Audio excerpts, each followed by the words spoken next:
Any apologies or substitutes? Yes, Convener, apologies from Councillors Whiteside and King, with Councillor Brays and Bell substituting respectively. Thank you. Number 2, any declarations of interest? Yes, Councillor Miles? Yes, Convener. In item 12, I'll declare an interest, but as it's in exempt items, I'll explain the nature of the declaration when we come to exempt items. Okay, thanks, Councillor Miles. Any others? No? Okay, number 3 is the minutes. I believe you should have all received an email from Mr. McCaskill in an error. So we'll just move on. Item 4 is an information report. The author is Catherine Lindsay and aided by Alan Hope and Alison Henry. There are 3 schedules to this, and I'm going to do them individually. So schedule 1 is the MAPA multi-agency public protection arrangements. Have we got any questions? No, no questions. Any comments? No? Anybody wish to speak on this at all? Very good. Okay, we'll go to schedule 2. That's the out of hours service, which is responsible to vulnerable people who are in crisis. An absolutely fantastic service. So I'll go on. Any questions? Councillor Bell? Thank you, Convener. I just wanted to commend staff for the reports and for the provision of the service. I was particularly keen to know, even anecdotally, how much additional demand might have been generated over the pandemic period, because we have been hearing that more people have been struggling over this time. I think it's a very valuable service, and I just wonder, do we have the capacity at the moment to manage any additional demands? Thank you. Okay, thanks for that. Can either Catherine or Alan maybe help here? Chair, I'm happy to come in on that. So we're in regular contact with our colleagues in Dundee City Council who deliver this service on our behalf. And we have regularly checked in with them about capacity and demand across the out-of-hours system. And whilst they have seen an uptick in particularly requests for direct support and also in relation to vulnerable adults, by and large the system is still resourced adequately to respond to that. And that's in part because we have a backup arrangement where the out-of-hours service substantively can call in additional volunteers who are employees of either Dundee City Council or Angus Council to provide additional capacity on an as and when basis. So that helps keep the cost of the overall service provision down, but allows us to bring in specialist or additional support as and when needed. So there has been an impact. At the moment it's manageable, and we're continuing to review that on an ongoing basis with them. Thank you. Thank you. Does that help, Councillor Bell? Thank you. Right, thanks, Catherine. Councillor Brays. Yes, thank you, Convener. I have a few questions on Schedule 2. On page 32, Dundee total visits were down 19% between 17-18 and 19-20, whereas Angus total visits were down by 63% between 17-18 and 19-20. I just wondered what the reasons for that might be, and then I might have another few questions, well, a question after that. Okay, Catherine, do you want to come back in? Yeah, I mean, I'm happy to go back and ask for specific detail on that, but by and large, there are quite usually fluctuations in the pattern of demand. So out of hours provide for us 2 different things really, well maybe 3 different things. Firstly, they provide some out of hours support that prevents managers on call being required to the same extent as would usually be. So immediate advice and guidance to staff who are operating out with kind of office hours can phone in. We also ask them to pick up emergency issues, and that's the kind of real reason for the service to exist. But in order to get value from the overall provision, what we also ask out of hours to do from time to time is scheduled visits. So these are not emergency visits, but they're additional visits that daytime social workers would like the out of hours service to do, either early into the evening and or over the weekend, perhaps as part of, for example, a child protection plan. Because as we know, children need protected not just during office hours. And the need for that fluctuates, quite significantly depending on the availability of staff in our own teams to work more flexibly, but also the number of children that we have on the Child Protection Register locally. And the number of children on the Child Protection Register in Angus, as you might know, has significantly reduced over that time period. And again, this would fluctuate from time to time. So there's no guarantee that this number won't go up again next year. So the funding of the service and the amount of resourcing that's available is about more kind of the longer term picture than a year-to-year fluctuation in practice and demand. But that's what that's about. It's not so much about what the service is choosing to deliver, it's more about what we're asking the service to do.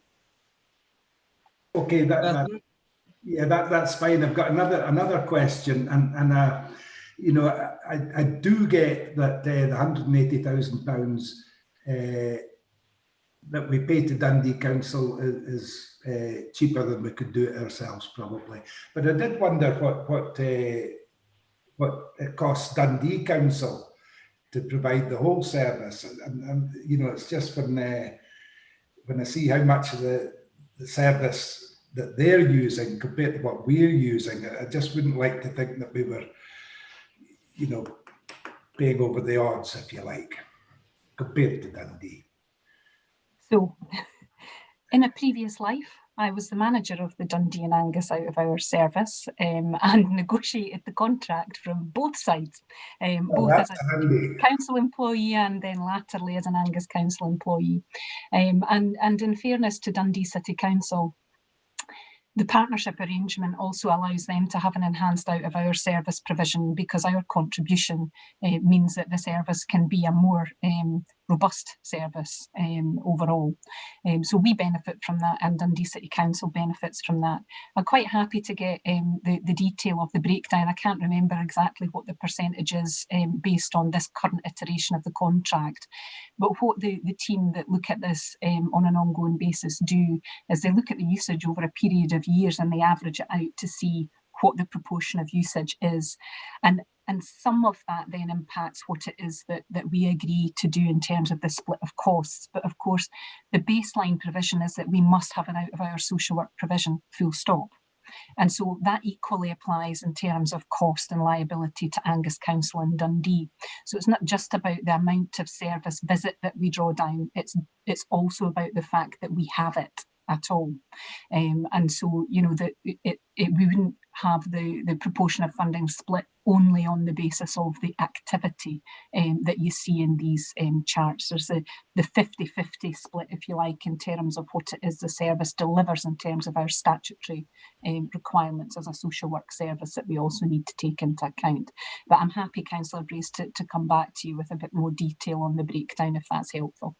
That would be helpful. It sounds like very much a symbiotic relationship, but a wee bit more detail would be good to see. Thank you very much. Okay, thank you. Any further questions? No? Any comments? No? Councillor Brace, your hand's still up. Oh, that's fine. Okay, we'll move to Schedule 3, and I'm going to ask Councillor Derek Vaughan to introduce this. Yeah, thank you, Chair. Just very quickly, I've had discussions with Alison Hendry, who I've invited here today in the hope that the Chair will allow her to say a little bit at the end of this, but I'll just take up a second or two of the time. But after speaking with Alison Hendry, the Manager of Justice, her enthusiasm for this project, which is the Glen Clover project, is absolutely amazing. I can tell you that other local authorities have shown great interest in this initiative, and this is borne out with a number of inquiries asking about how the project was set up and funded, something this administration and council can be proud of, and that we had the foresight to secure funding in the budget last year to push this project on and ensure it is there for all the clients. Alison's words, not mine, I hope you don't mind me using them. It has given me such pride and quite a lot of smugness to advise that we were trusted by elected members to set up what is fundamentally a project of early intervention for women and families. The project goes from strength to strength, and in reading this report and a further narrative received from Alison, it is really making a positive difference to the lives of the women and families. And we look forward to seeing the evidence on the overall reductions in crisis intervention, specifically looking at the reduction in costs for services by supporting the people before they reach breaking point. And I am more than content that this project is changing the lives of the women and families it is intended to. Finally, I would like to thank Alison and her team for making this work. And if Alison could take over from here, I'd be much appreciated if she can say a few words on the project. Is that okay, Chair? That's absolutely fine by me, and I'm sure it's fine by the rest of the committee as well. Afternoon, Alison. On you go. Thank you very much for having me here this afternoon. I'm not sure I can top the enthusiasm already stated there by Councillor Vaughan. Again, just a thank you to the members for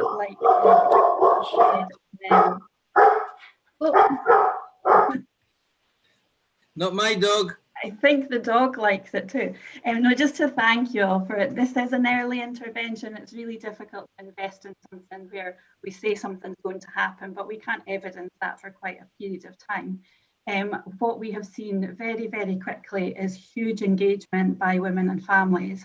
And that engagement they've put down to the fact that we're there, we listen to them, we care about them.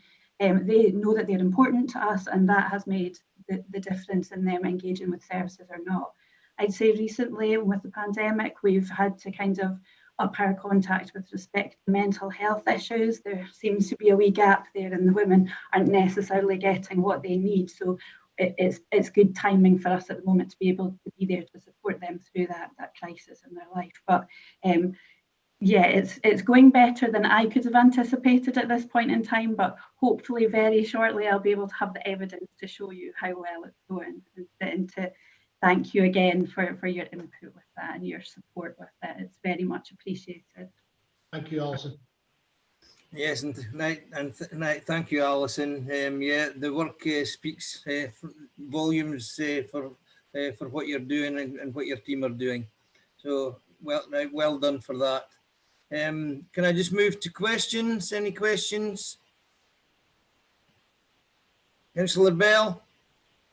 Thank you, convener, and thank you very much, Alison. I don't think it comes as a shock to anyone in this committee how big an advocate I am for the Glen Isla project over many years now, and the Clover project. And obviously I'm aware that you've got a suite within the Voluntary Action Angus base at the Cross now, and that kind of came about just at the start of the pandemic. And I wondered if you could talk to us a wee bit about how you've overcome the challenges of the pandemic in terms of supporting the women in the services, but also what might have been the benefits of being based there in terms of how we provide services to women, with from the charts, from the graphs, quite overlapping and complex situations that they're dealing with on a daily basis. Yeah, thanks for that question, Julie. I think what we've done is we've looked at the hubs. What we always wanted was to offer local support to local women, and what this funding has done is allowed the Glen Isla and Glen Clover projects to do that. So we have 3 different bases at the moment. We are based in Montrose, in Forfar, and in Arbroath. And 2 of those are we're sitting in a multi-agency building with other people. So prior to COVID, we were lucky enough to be in the Cross, meet all the other agencies that are also in the Cross, and to ensure that we knew what was locally there for other women. We're not going to be needing to be involved with women and families if there's other services that are more in line with what the support they need.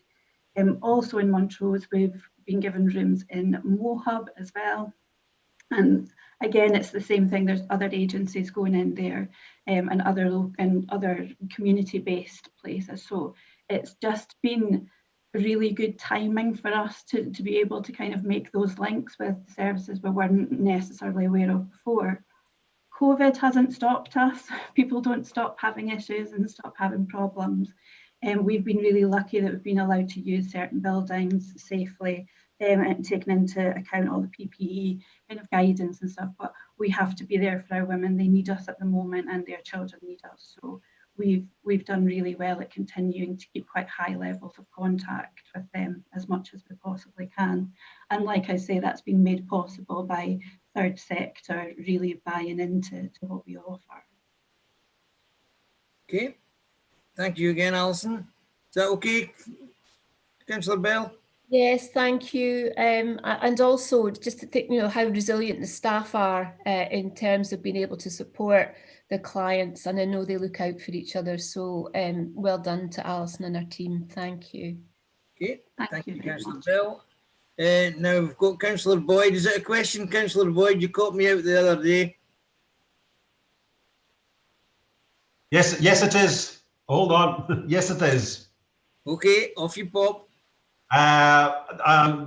Really good. It's also good to see we're fortunate in Carnoustie that we don't have seem to have the same numbers. But could this be extended to males as well? I'm looking at page 41, number of women identified within the area in finances and managing tenancy. And I had it the other way around, sadly, where there was a gentleman that had to deal with domestic abuse, had to leave the household, the children had to stay with the mother. The mother therefore keeps all the money because they won't allow to him. So he's been staying in a hotel for about the last 3 or 4 months, and getting more depressed, has been heavily involved with the health centre. That's when the health centre, or one colleague in the health centre, who probably you is one of these multi-agency people as well, and therefore I got involved in this. Is there anything where you could possibly extend to males as well as females? If you've got the money to do it, Councillor Boyd. Alison, do you want to come in? Yes, we are a gender-specific service, unfortunately, and we look at the needs of women. The reason we've done that is because services are generally aimed at men beforehand, just certainly in the justice system anyway. But yes, we have the same supports for men as we do for women. And if anybody wants to kind of give us a shout, we'll put you in the right direction of where you get that support. Nobody should be having to stay in a hotel for those reasons, and it's a very good point. I don't think it's majorly a gender issue. I think if a perpetrator or one person needs to leave the house, it's about keeping the other people safe and keeping the children safe. So it's usually the children are at the centre of any decision about that. But yeah, we can certainly offer you supports through social services in respect of that. So please give me a shout. Thank you for that, Alison. I do expect the situation that you are more female orientated. Thank you. Okay, thanks, Councillor Boyd. Any further questions? Any comments? Now, I'm not seeing everybody's name, so it seems there's no comments. Okay, thank you, Alison. Okay, right, there are no recommendations to this report. Is the report agreed? Agreed. Agreed, thank you. We'll move on to number 5. That's the capital monitoring general fund capital programme 2020-21, and the reports by Ian Lorimer. You have the recommendation. Are there any questions? Okay, Councillor Devine. Thanks, Convener. I've got a couple of questions, one on page 49 and one on page 50. At table 5, we've got the Resteneth landfill site still waiting for the agreement to be signed off. I was just really wondering what the log jam is in this, because it seems to have been going on for really quite a long time. Will I just ask my second question as well? Yes, on you go, Councillor Devine. Thanks. On the next page, there's an awful lot of limited staff resource at 48, 53, 55 and 63. And that is really worrying because it is stopping a lot of things going ahead. And I was wondering the reasons for that.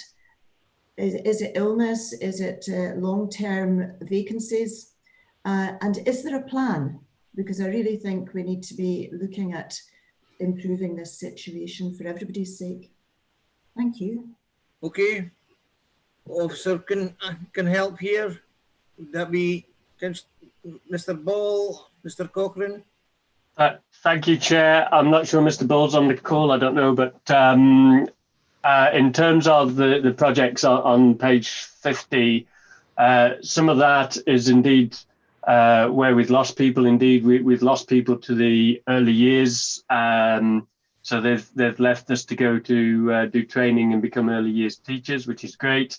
But some of it's also been about the challenges around COVID in terms of where staff were unable to work from home in some areas. We are continuing to look at how we resource this, to some extent through third-party consultants or assistance from other councils, which we've done in the past through the Roads Collaboration projects. But as I say, a lot of the challenge here is to some extent has been through COVID. Just that helps. Does that help, Councillor Devine? Yes. Can somebody help in the number 16 above? I'm here, convener. Is that the Senate question? Yeah, so there was a delay in signing the contract with the processor that we entered into an agreement with. That has now been resolved and the contract's been signed. The last I heard, the SEPA agreement was very, very close to agreement. In fact, I would be surprised if it wasn't signed off now, although I know SEPA have been experiencing some particular difficulties recently with their IT systems. So that could have contributed to the delay. Their IT systems have been badly affected by a virus. You're possibly aware of that. But I can check with Mr. Daly and feedback to you, Councillor, where we are with the signing off of the SEPA agreement. Thank you. Thank you. That's fine. If you can let me know, that'd be good. Yeah. Thanks, Mr. Ball. Okay, we've got Councillor Davey.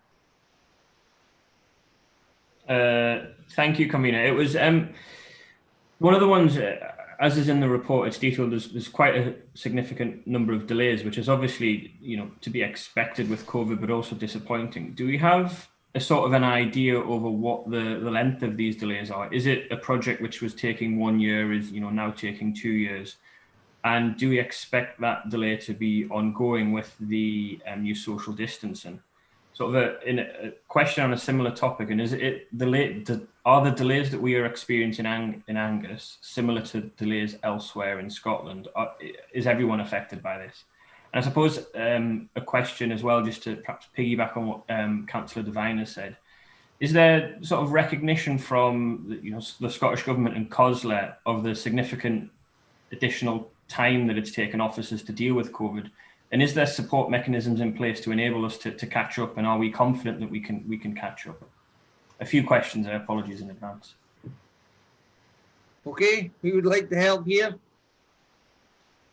Convener, it's my report, so I'll have a go first of all. There's quite a number of things, and it may be that my colleagues on the call, officer colleagues on the call, would want to add a bit more.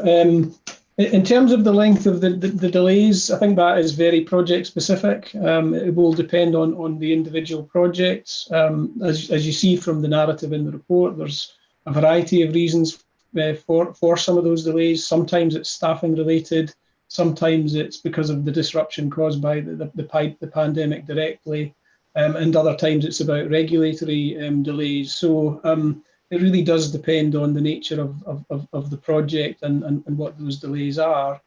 What we would try to do, and what we've tried to do through this report, and we will then revisit as part of next year's budget, is try and put a realistic assessment as to what the revised phasing and timing of those projects would be. Certainly as an officer group, we're trying to deliver these projects as quickly as we can. This year has been a very disruptive year in terms of being able to do that, but there remains a strong desire to try and deliver these various capital projects just as quickly as we can.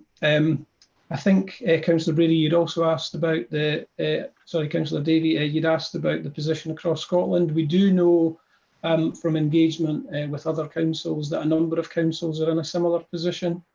So one of the fiscal flexibilities that's been talked about is the reuse of capital grant that might otherwise not require to be used, because councils across Scotland are suffering slippage in their capital programmes. So that suggests to me that this is a relatively common occurrence because of the pandemic and the disruption on that.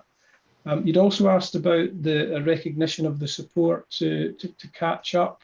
There are a wide variety of different funding streams that have been made available. Can't think of anything specifically around catching up around capital projects particularly, but there are these other flexibilities and other grants which we're looking at in terms of the administration and impact of COVID. What I would say, of course, is that funding is only part of the problem. It's not like flicking a switch, you get the funding and then you've instantly got capacity. You actually need to have people with the knowledge and the experience available, and that isn't always possible to get. So the funding isn't always necessarily the issue. Sometimes it's about getting the people that we require and with the experience that we require. I think that was the only questions I'd written down. I don't know whether any of my office or colleagues would want to add to that, but I hope that response is helpful, Chair. I think you did very well there, Mr. Lorimer.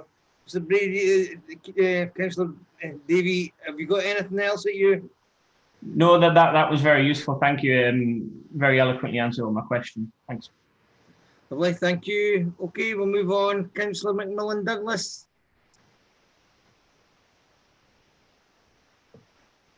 Thank you, convener. Mine was a comment, not a question. Okay, I'll go to Councillor Braze.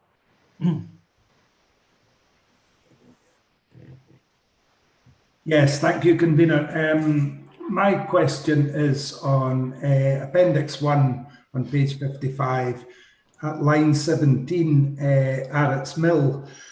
And I just wondered what's happening at Arrott's Mill. We seem to have been implementing this for years now, and I note that there wasn't any money spent all of the past year. So if I could just have a wee update, if that's possible, please. Hopefully. Is that... Convener, again, I can come in. Mr. Ball might know a little bit more.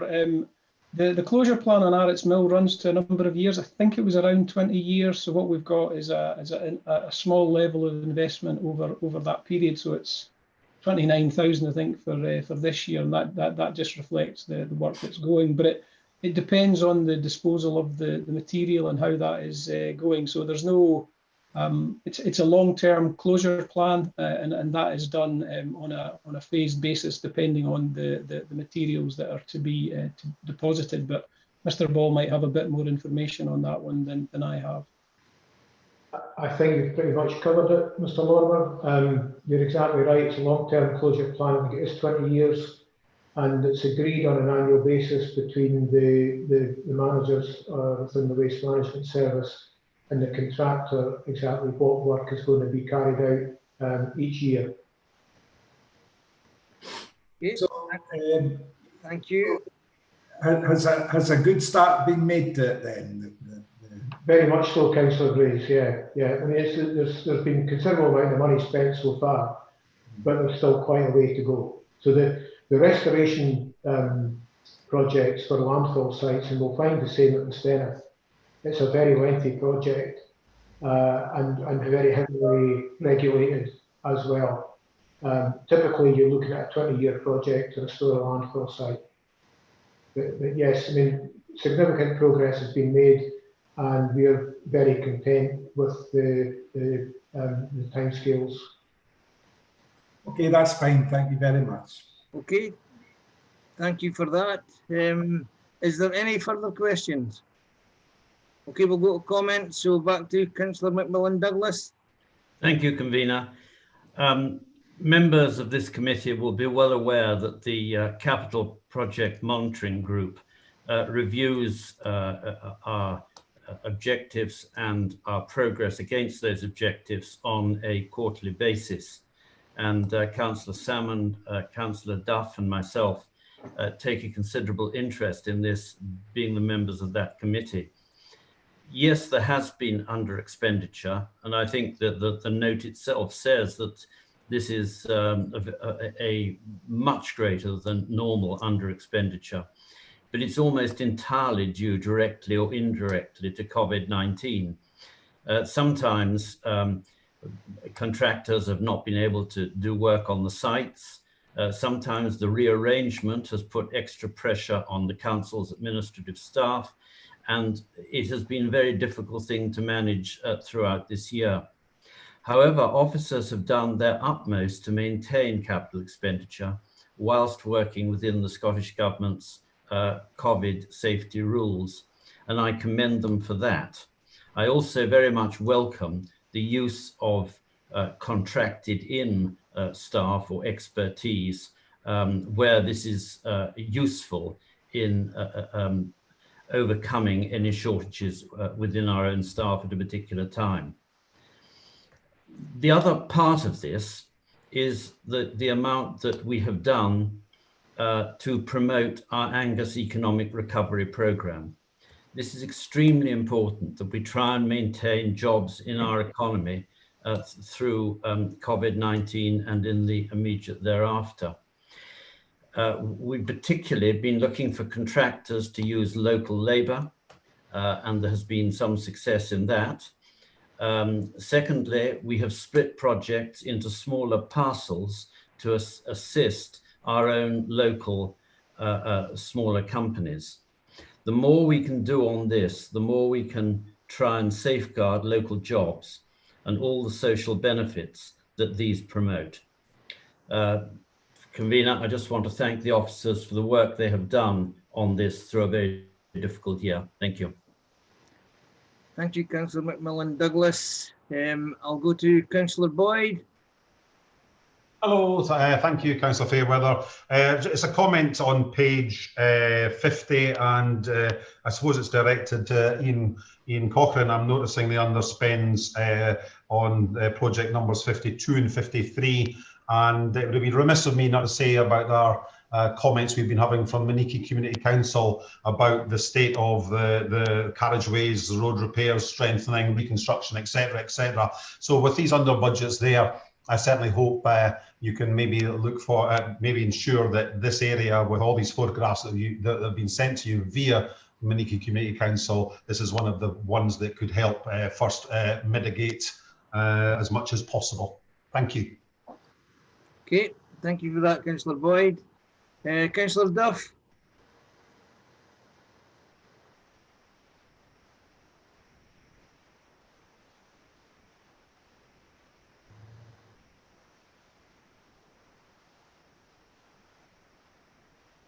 Councillor Duff.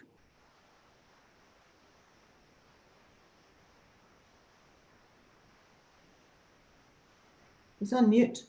Yeah. Right, that's better now. Okay, thanks, Convener. Yeah, I mean, I was noting Councillor McMillan Douglas' reference to the CPMG, and of course we had a meeting last week, so that was the most recent iteration of this report. So I have to confess I didn't read this report because I read the more recent one, and it does seem, I know it's very difficult, the scheduling of papers for council meetings, but it does seem odd that we have a meeting last week with the most up-to-date information, and yet what we're looking at today really is I think the position at the end of November. So you know, we aren't getting the most up-to-date information. It's just a comment. It may be too complex to sort, but it does, what has always slightly irritated me, having read and looked carefully at the papers last week, I don't really want to spend time looking at something that is actually 6 weeks or more than that, a month out of date.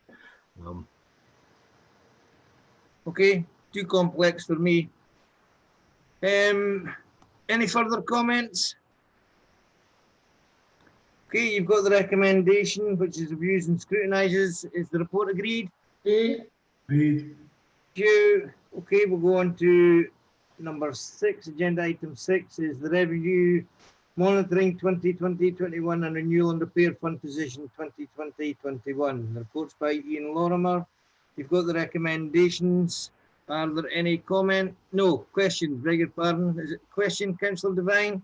It is. It's a very small question on page 65, the last paragraph there, where it says that there's the revised projected position is due to savings on counselling services within schools. Now, that is just well, you're breaking up, Councillor Devine. Concerning. It is 3. Oh, right, okay. I can't do anything about that, really. Can you hear me? Yeah, I've got you now. Okay. It's £344,000, and I just wondered why this was the case, because I know it would be difficult to do one-to-one, certainly, but there's been lots of people have been taking opportunities to use Teams or Zoom, and so if I could just have a little bit of clarity about that £344,000 decrease. Mr. Lorimer? Yeah, Convener, I'm not sure. You've gone on mute. Sorry. Yeah. Worries. Can you hear me now? Yeah. Yeah. Yeah. I'm not sure if anybody from schools and learning are on the call. This might be one to take away and just double check. I am aware that there's been additional funds have been put our way in the current financial year. You can actually see Mr. Armstrong's got his hand up, but there have been additional funds put our way for counselling in schools this year, and it may be that we're not able to spend all of that allocation in the current year, and it would be carried forward to next year. But that's probably about as much as I know on the specifics of that one. I'm happy to take it away and come back separately, unless any other colleagues on the call can add more detail to that, Councillor Devine. Armstrong, you've got your hand. Mr. Lorimer's correct. There was additional resource came through for counselling provision and support, but the delays in commissioning the service and doing that within the current financial year resulted in that, but we can get the details to Councillor Devine. Okay. Well, it's certainly good news if it's going to be carried forward, so there'll be a fair amount of money for next year, if that's the case. Okay, we've got Councillor Bell. Thank you, Convener. I wanted to pick up on that point. I think, we've been talking a lot about how children and young people are struggling, and I really think that investment needs to be part of the pupil experience, particularly now. And I wonder, might there be an update to Children and Learning on that sometime soon, Mark? Because I'd certainly be really keen to see how we were using that to support children, particularly at the moment. Yes, thank you, Councillor Bell. Convener, through you, just to come back, as Councillor Bell will know, there have been regular reports to Children Learning about how both Education Service and Children, Families and Justice have been supporting individuals and families through the pandemic. So I would anticipate we will have future reports updating on the progress that's been made, and that can pick up on the range of mental health supports that have also been putting in place. Thank you. Councillor Vaughan. Oh no, sorry. Can I go to Catherine Lindsay? Have you got something to add, Catherine? Yes, it was just to add to Mark's input there, that there have been a number of new monies received across both children, families, community planning partnerships, so integrated children's services, and also the schools and learning education service over the last year. And what we've been doing is looking at how we can pool that money together and procure or arrange for a range of different services to meet the needs that we know that we have locally. So we have got school counselling services which have just been announced as going live. That was a pan-Tayside procurement exercise led by education colleagues, and there will be an update which is coming to Children and Learning, not the next committee, but possibly the committee thereafter, once we've worked through the range of other services that we're looking to put in place with these new and albeit temporary monies. Okay, thanks for that, Catherine. Councillor Vaughan. Catherine's basically just said what I was going to mention about the Together All that's just been noted in the papers today. That it's a PAN with a contribution from Dundee, Perth and Angus. So she's really covered everything. Thank you. Okay, thank you. Any further questions? No comments?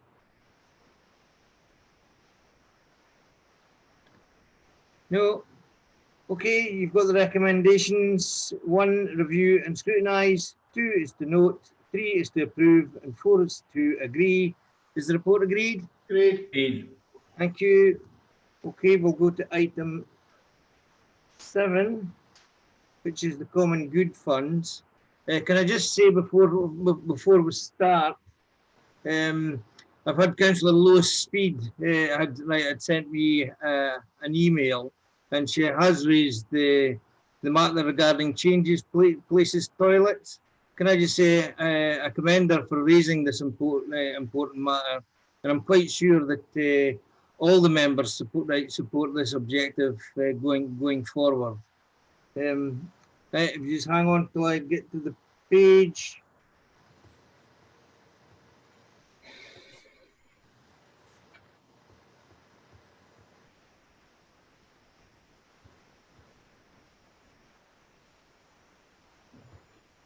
Okay, it's the project approvals, and they are for Forfar.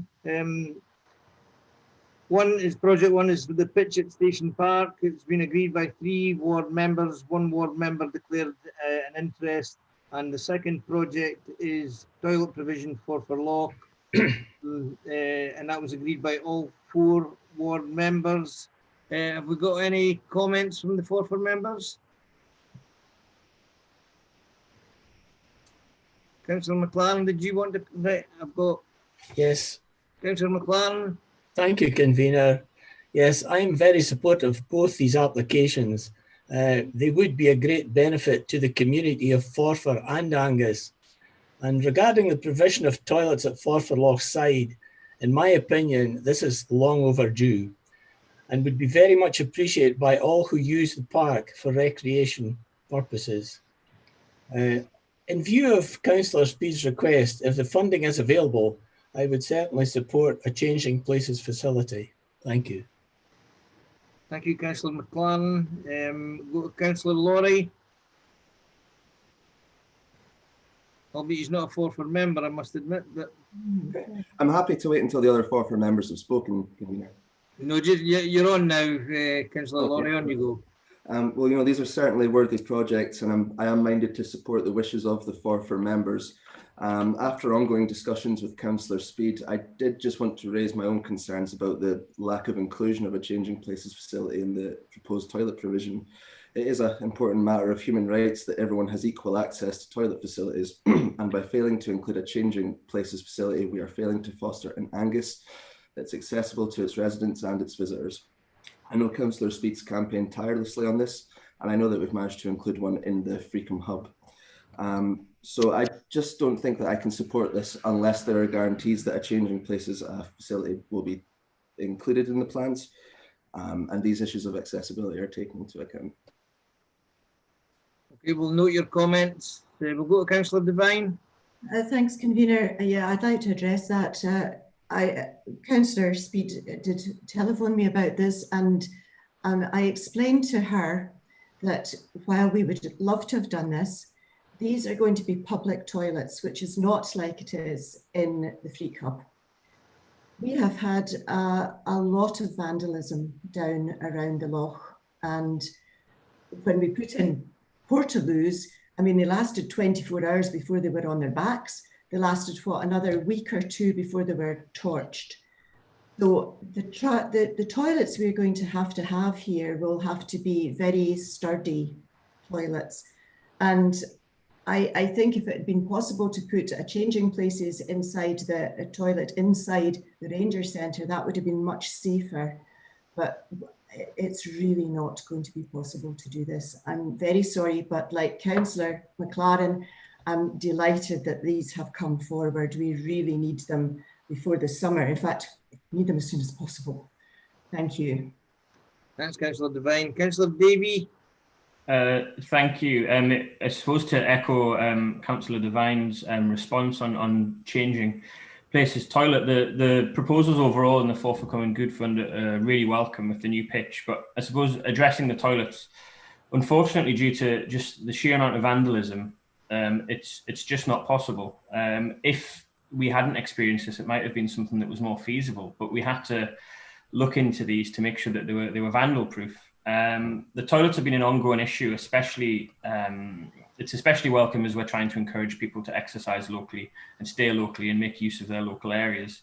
And these are welcome, you know, regardless of the future of Lochside Leisure Centre being decided. But it is vital that we get these toilets up and running as soon as possible. Previous attempts to provide toilets saw vandalism, attempts to set them on fire, breaking in, and you know, this ongoing issue with vandalism and crime, especially in local areas, is really, really frustrating. Seemingly people just don't care and simply want to ruin local facilities, costing the common good and taxpayers, and also impacting what local provision can be provided. I'm deeply concerned and frustrated the amount of money that has had to be spent fixing these and providing provision and fixing damage that's been done. It's an additional cost because we have to create damage-proof toilets. What kind of, you know, local society is it where we have to provide toilets which are damage-proof because they will inevitably end up damaged? You know, I personally think it's quite disgusting that people think that this is acceptable. This money is common good money, and it should be going to the common good, not fixing damage that's been done. I hope that we see these facilities respected and preserved. Otherwise, we will end up in a situation where the vast majority of people in Forfar end up having to pay for the wanton criminal damage of a minority who simply think that they can get away with anything. And it's so disparaging to see that this has happened. And it makes you wonder what has happened to make these people think that they can simply get away with it. So these toilets are really, really welcome. I just have deep concerns that we will face damage and vandalism again. And my urge would be for everyone to respect our local provision so we can keep it. Thank you. Thank you, Councillor Davey. Councillor Braze. Yes, it's just a comment, convener, if that's okay. Yeah, on you go, Councillor Braze. Yes, you know, I'm sure these are all good causes and well worth Common Good Fund supporting them, which is really up to Forfar members as far as I'm concerned. But it was just to point out that, you know, over the period of about a year, the money available to Forfar Common Good will have decreased by about a third. And councillors who are asked to make these decisions still have no real understanding of how much money is going to be required to maintain the basic common good estate over future years. Now, I know there's work being undertaken in this regard, but it, you know, it really is quite important. A third of the money is an awful lot of money to spend in 1 year if you're not sure what else is going to be called on. Okay, thank you. Thanks, Councillor Braze. Councillor Laurie, did you want to come back in? Yeah, Councillor, I just wanted to add a quick sort of comment. I'm not sure vandalism is really a reasonable reason to not provide accessible toilet provision. We might have to shoulder the cost of making toilets damage-proof, but that is better than making the most vulnerable in our society shoulder the cost of not having equal access to facilities. I'd suggest that if we can't afford accessible toilets for everybody that they can use, then we can't afford the toilets in the first place. But you know, that's all I have to say. And if we're not including changing places facilities, I think I would like to record my dissent. Okay, but you're not going to bring in an. I mean, I would bring in an amendment if that's competent and if I'm able to do so. Yeah, I would rather bring in an amendment. Well, if you can bring in a competent amendment. I'm not sure if that's my place as a non-Forfar member either, but I'd happily second a Forfar member if they wish to do that. I would doubt you're going to have a Forfar member agreeing to that. Have we got a Forfar member that would second Councillor Laurie? think I'll be proved right. Sorry, Councillor Lawright. That's okay, I'll take I that. think the general consensus here is that they want this to happen, and so I'm going to move the recommendation, and that's to approve. Is that agreed? Agreed. Thank you. Okay, we'll move on to item 8. This is the non-domestic rates appeals subcommittee. As you probably know, we have an appeals committee at the moment, normally for dismissals. That's myself, Councillor Macmillan Douglas, and Councillor Hands. I'm not going to suggest that that we do it. I think it would be sensible that we do this. But I'm quite happy if other members wish to put their name forward for this new subcommittee. I think it's just going to be a one-off. There will be a little bit of training required for it. But anybody wishing to put their name forward? I knew I should have went to the bookies. I didn't think there would be anybody. Councillor Duff? Yeah, we did discuss this last night, and I think I drew the short straw, so I think I'm putting my name forward. Okay, right. Anybody else wishing to put their name forward for this committee? Don't all rush at once.